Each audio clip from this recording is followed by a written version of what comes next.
Problema niyo rin ba ito mga mi? Ay nako, ako ang tagal ko na talagang namomroblema sa mga ito. Actually, hindi ko na nga nagagamit yung lababo ko dahil sa cabinet na 'to. Kaya ang naisip ko talaga na paraan is ipabaklas ko yung cabinet. Oo, matagal na 'tong cabinet na 'to. Siguro may mga 4 years na 'tong cabinet na 'to. At hindi na nga ako nanghinayang na ipaalis yung cabinet. Mabigat din yung cabinet na 'to kasi 3/4 yung plywood na ginamit. And in fact, nilagyan ko rin yan ng sulignum. Hindi na nahabol ng sulignum. Kaya ayan, para mawala yung stress ko. At sakit ng ulo, ipinaalis ko na talaga siya. Actually, nahihirapan nga kami kung paano iaalis. Nanghihinayang kasi sina kuya na tabasin siya kasi mukhang okay pa naman daw. Pero ang sabi ko, hindi, lagariin nyo na.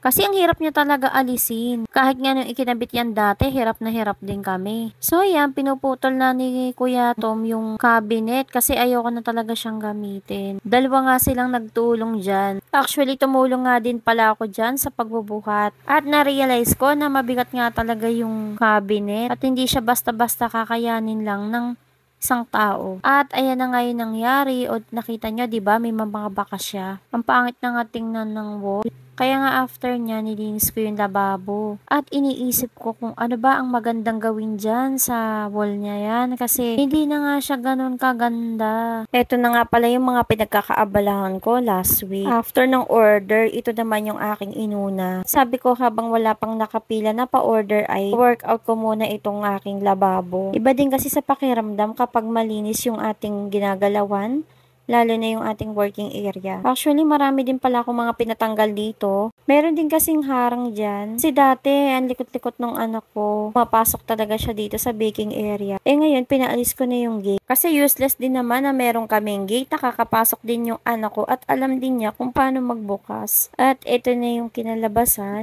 Ganyan na yung itsura ng wall. O diba?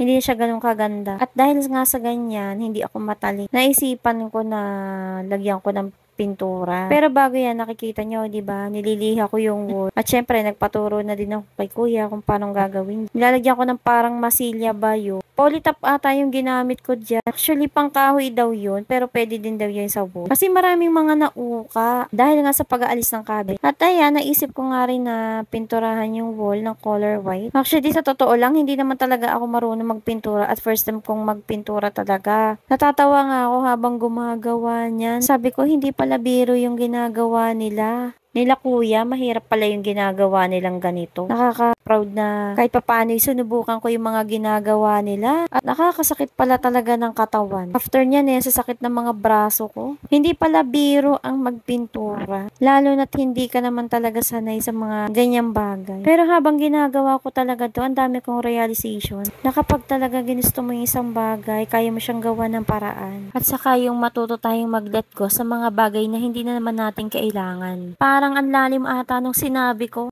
At ayan, tapos na. Parang kulang pa siya sa second coating. Pero okay na din to kesa sa dati. Abangan nyo yung part 2. Thank you so much for watching.